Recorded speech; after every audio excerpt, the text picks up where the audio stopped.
Hey good peeps, it's Kia Muse coming back at ya.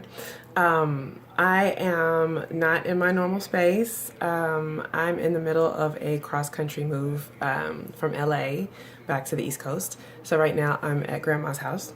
So I don't have my lights, so excuse the lovely warm yellow cast on me today because all my stuff is in storage and will be for the foreseeable future until I complete this move. So anywho, before I get started, a little bit of housekeeping. Please hit the like and hit the subscribe button if you have previously enjoyed my Muse on Melody, which are the song vlog analyzation videos that I do. Also, if you've enjoyed any of my original music, please hit the like, subscribe so that you'll be alerted each time that a new upload comes. And then my other last piece of housekeeping, I don't know if this is reading the right way, it probably isn't. I'm in a relationship with pizza. This is one of my Musette 009 shirts at my online boutique. So if you're interested in that, you can check it out, www.musette009.com. Okay, enough of that. Let's jump into this Muse on Melody. Okay, so this Muse on Melody is about Shallow, the song from the movie A Star is Born, which stars Lady Gaga and Bradley Cooper.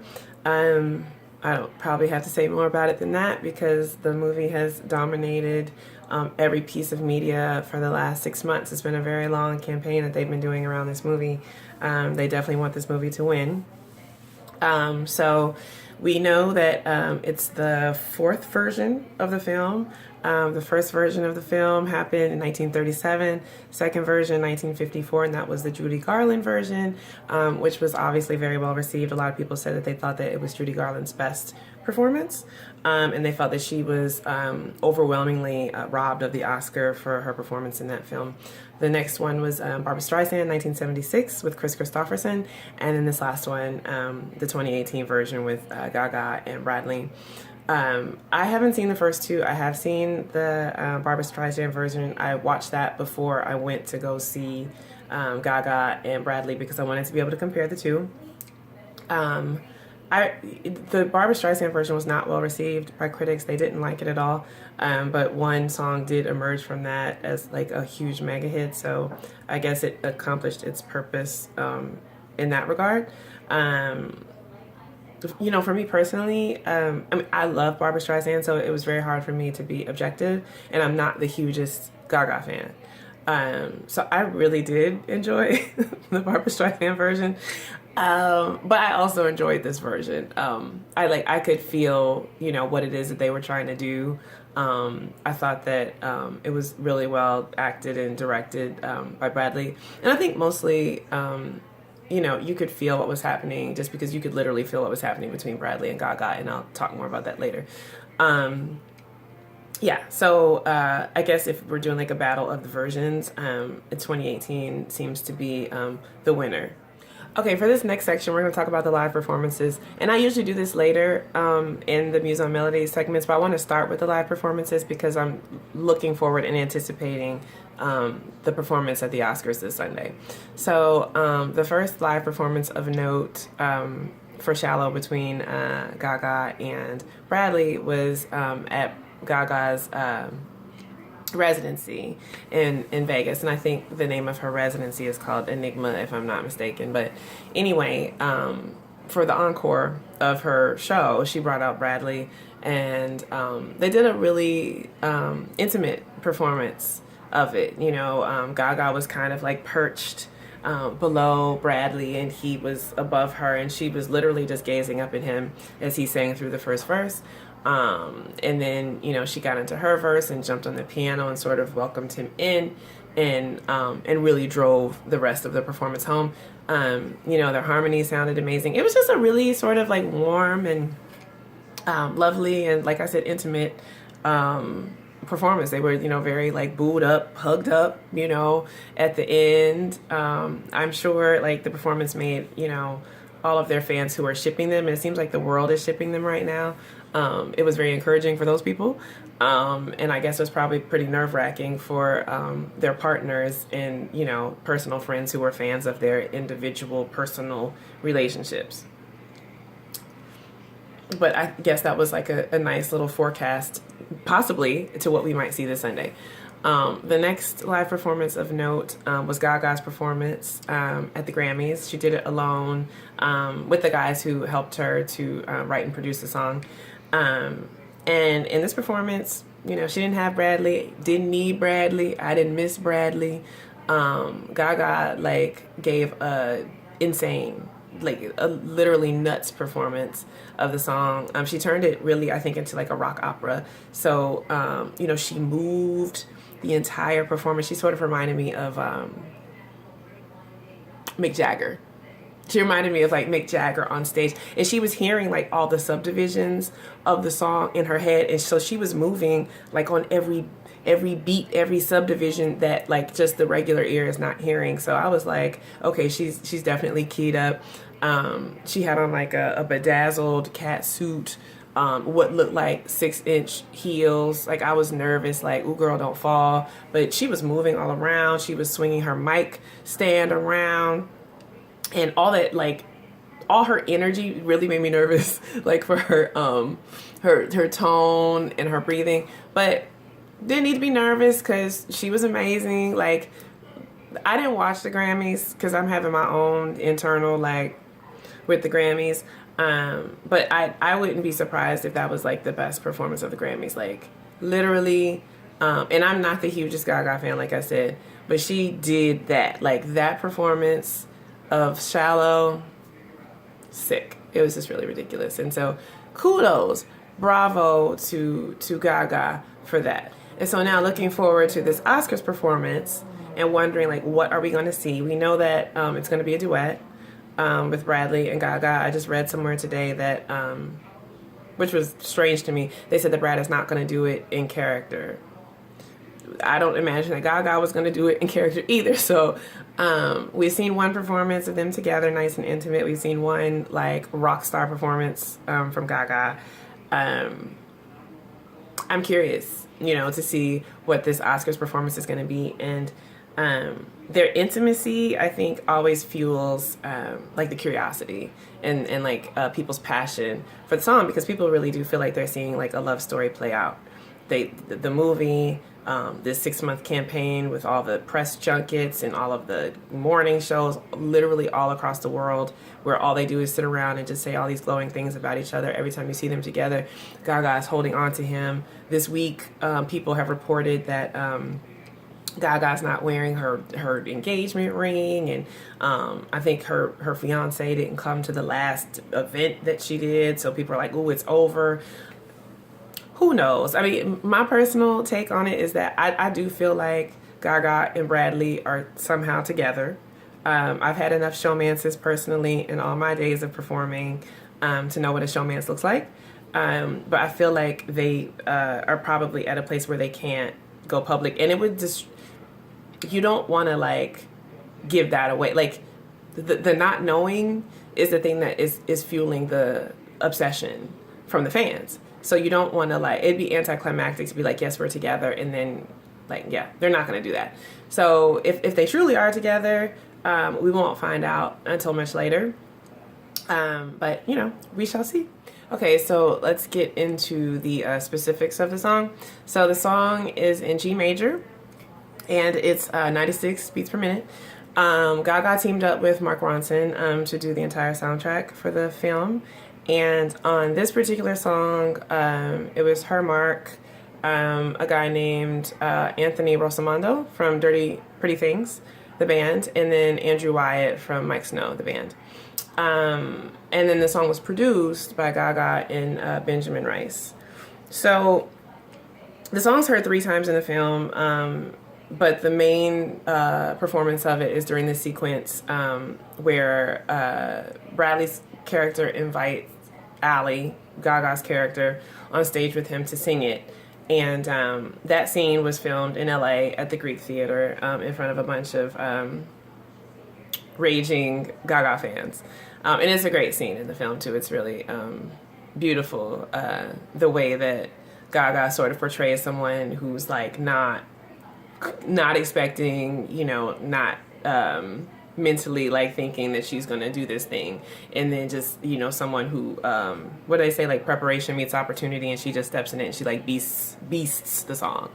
So it's amazing. What's really interesting about the writing of the song is that Gaga had this melody, had, you know, some of these words for 2 years even before they sat down to start working on the music for the movie. And like, first of all, kudos to, you know, like, as a musician, as a songwriter, like, we write so much material, especially if you're doing it full time, to even remember like, oh, I have this song that would be perfect for this film. Like, this is like the keynote song of the film. Like, for her to remember, like, back in her archives, like, oh, I have this song, you know, it's got a great melody and I sort of like it. Let me bring it to this writing session with Mark Ronson and see what we can do with it. Hi, hello. So, like, kudos to Gaga for that. She and Mark worked, you know, from the piano, and then the other guys were working guitar on it, and they fleshed out the lyrics together to make it fit, you know, the script. And I guess initially in the script, Jackson died of drowning rather than suicide, and so that's where the I'm off the deep end, watch as I dive in. I know that part, the drowning, the water references are all supposed to sort of match up with that end for Jackson, which ended up not being the end in the, ooh, I guess I spoiled it. The movie's been out for a long time, so if you didn't know how he passed, I'm sorry, I didn't mean to spoil you, but here we are.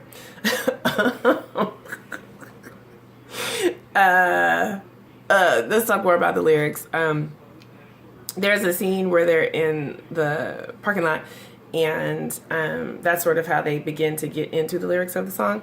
And so it's really like a direct reflection of how they are conversing, and the fact that they can sense almost immediately that they don't want this to be sort of like a surface relationship, but they want to connect on like a deeper level. So the lyrics were definitely written to reflect that and to reflect the conversational quality. So tell me something, girl, you know, tell me something, boy. Are you happy in this modern world? Isn't it hard keeping it so hardcore? I don't even know if that's the rhythm for it, but you know what I'm trying to say. So I think they did a really good job in the writing and in the lyrics to reflect like this sort of like tentative conversation that happened between them in the parking lot. I feel like that's like immediately mirrored in the way that the song is structured and the way the lyrics are written. So kudos to them for that. So Gaga said that she wrote the music for Ali as a person that was not like a part of herself. So she wrote a sound for Ali that she said she had never really done in her own previous music. And as for Bradley, or Jackson's character, he went and hired Willie Nelson's son, Lucas Nelson, who has a brand. He has a band. It's called Promise of the Real. And Lucas was Bradley's like authenticity coach. So he, I guess, helped Bradley come across as like a bona fide, you know, grizzlied, you know, sauced up rock star, which he did. You know, Bradley is right on point. So Lucas did your job. I hope he got a nice paycheck because he got Bradley together. And it was Lucas's band, Promise of the Real, that Jackson used throughout the film. So they played all the music. They helped fleshed out the sound of the song, because you start the sound. The first verse is like all acoustic guitar. And then the second verse, which is Gaga's, you start to bring in some piano with the acoustic guitar. And then there's a little bit of string, and I can't tell like if it's cello or viola. And it's faint in the background, but it definitely like gives a warmer sound to the music. And then once they hit the octave jump, you know, you get into the full band sound. Like, it really drives the song the rest of the way. The band is awesome. They sound fantastic. I want to talk about two things as it relates to just like the structure of the song. So you have the two verses back to back, and you really only have like well, I guess you have the hook like twice-ish, but I think there are a couple things that really kind of like make the song like resonate with you to the fact that like you have to keep singing it. So one is the octave jump. So that's right where, you know, the band comes in full force. I'm off the deep end, watch as I dive. And she's full belt. So, you know, she's giving you all the lovely texture parts of her voice in, you know, in the verse. Tell me something, boy. And then I'm off the deep, you know. And this is like classic Gaga. This is what she does amazingly well. And there's a second thing that Gaga does well in her songwriting is that she knows that vocalizations, not necessarily of words, but in weird syncopations, are sticky in the brain. So even with the, instead of just in the shallow, shallow, in the shallow, shallow, she doesn't do that. In the shallow, shallow, in the shallow, with a la la la la. However she does it, I don't even remember how she does it. But you know it's broken up in the and it gives it like a little rhythm that's sticky. And then the other thing that she does is what some people are calling like an aria. So it's after she gets through the hook. You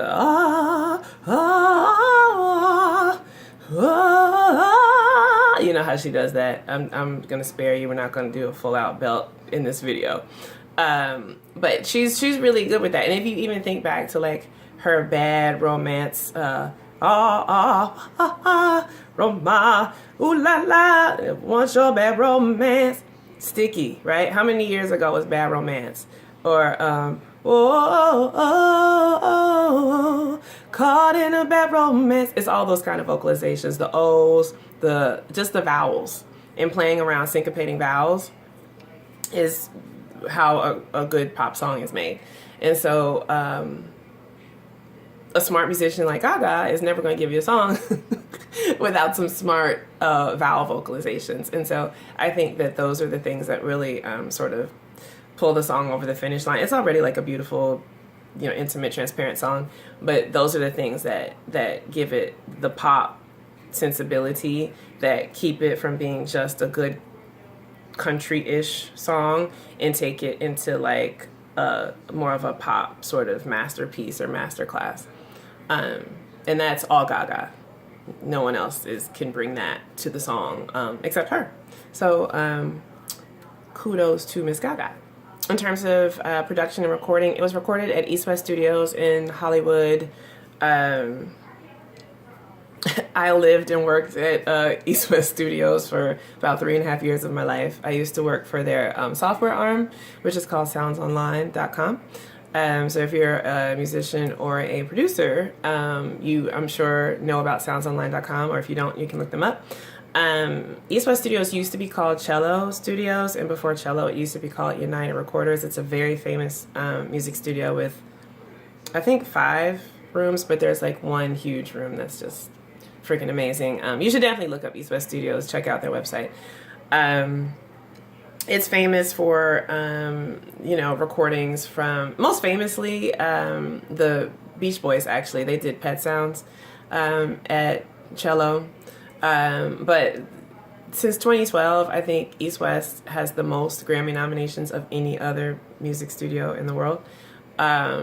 And when I was there, I mean, like, literally everyone came in there. I mean, like, Rihanna would set up a writing camp there for, like, months, you know, and all her, you know, all the people who were pitching songs to her, producers, writers, would be in there. And literally everyone else, you know, that you could think of, I've seen them at East West. And that was the only good part about working there. But apparently the little sheen is there, the sparkle dust is there. So if you need a hit, maybe you need to, you know, rent some time at East West, and I'll just leave that there. Okay, so let's talk about charts. You know, and it's interesting to talk about like the effect that a film and a film's promotion has on like the trajectory of a song, because Shallow hasn't done as well as Evergreen did for the previous version of the film. Evergreen was literally used in like every wedding, you know, like all throughout the 80s, and the film came out in like 1976. Evergreen was the top of the Hot 100 billboards in the United States for 3 weeks. This particular song, Shallow, only went to number 5 on the Hot 100. It didn't go to number 1. And it went to, where it did dominate was on the Hot Digital songs. It did 2 weeks at the top of Hot Digital. But what's interesting is that overseas, like in Europe, it went number 1 on all of the European charts. So I guess the U.S. charts are kind of stingy, I would say, or the U.S. charts might be focused towards other types of music, because it didn't glom on to the song, you know, in quite the same way that the European charts did. But it's also, too, like, it's kind of hard to compare Evergreen and Shallow, because there's just the sheer amount of music that's available for people to listen to today, and it's much different. Like back in Barbara's day, when Evergreen came out, like radio told you what to listen to. You didn't really have any other choices, and radio dictated what was going to be a hit. So like literally, if you every time you turn on the radio and every time you turn on the TV, you're hearing, you know, love ageless and evergreen, seldom seen by two. Then you're like, okay, well. And, you know, with this song, like, every time I heard it was if I turned on the TV and something about A Star Is Born was happening, or if I decided to go on Spotify and listen to it.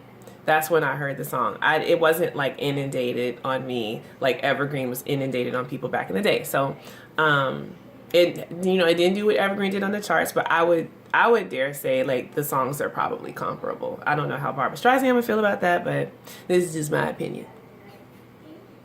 Okay, so let's talk covers. If you go on YouTube, there's a million trillion 50 as we say, covers of this song. So I'm not gonna talk about those. I will talk about the one cute little parody that James Corden and Alicia Keys did. And they did it to kind of tease Alicia, like, going to be hosting the Grammys. So that was, like, a fun, like, funny cover. If you know, are interested in James Corden or Alicia Keys, check it out. In terms of, like, real, authentic covers, Kelly Clarkson just did a cover, and it just went viral today. I love Kelly Clarkson. Full disclosure, I've done many Kelly Clarkson covers on my channel. You can go and check them out after you watch this video. I think that Kelly Clarkson's voice is like one of the voices of our generation. I don't think it's any accident that she was the first American Idol. That, as far as I'm concerned, you know, she's the definitive American Idol. Also, shout out to Jennifer Hudson.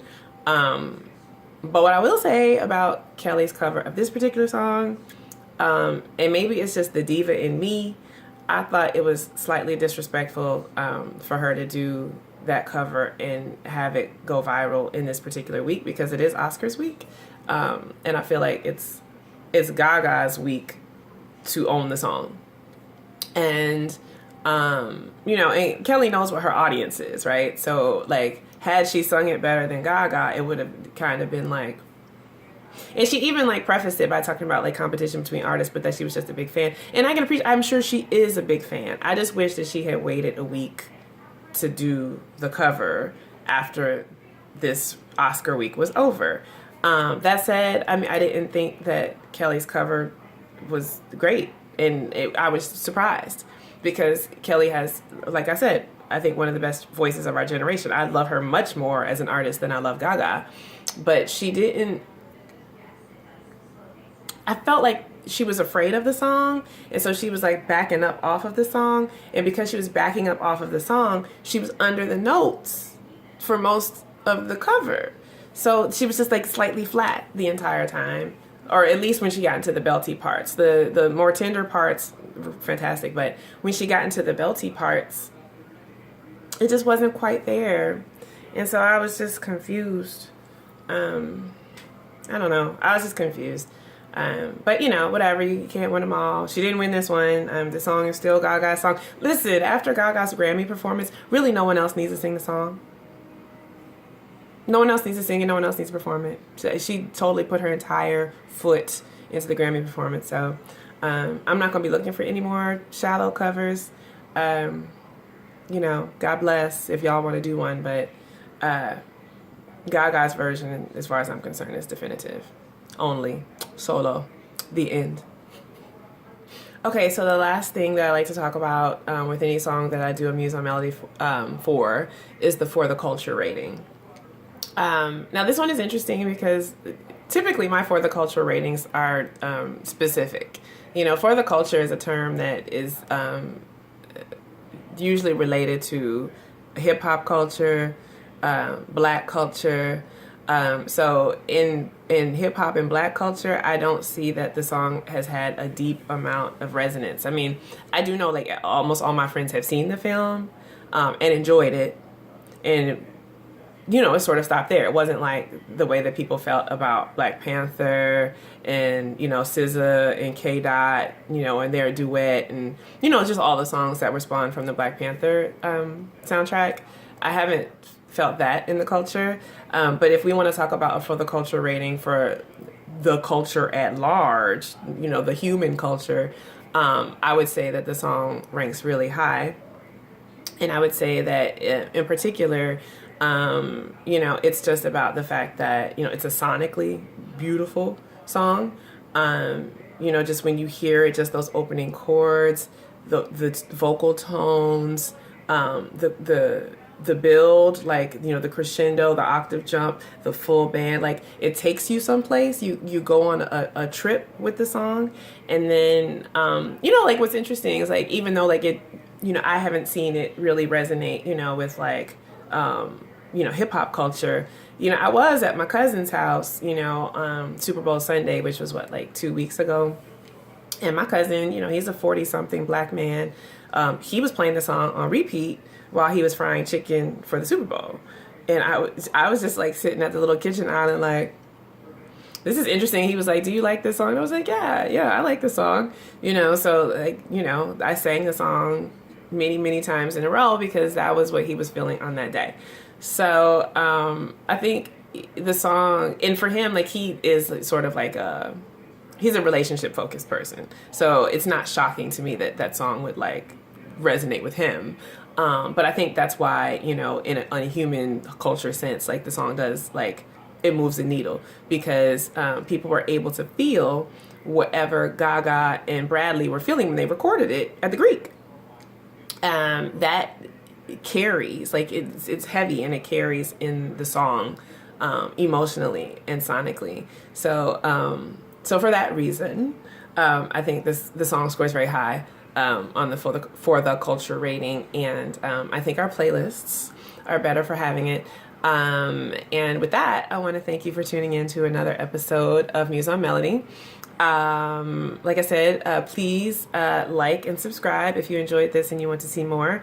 And you can visit my website, www.kiamuse.com, for more about me, my original music. I also do royalty-free vocal packs for people who are looking for R&B, like verses, hooks, trap, you know, verses, hooks, ad-libs, things of that nature. You can buy those from my website, and you can check out my other digital content.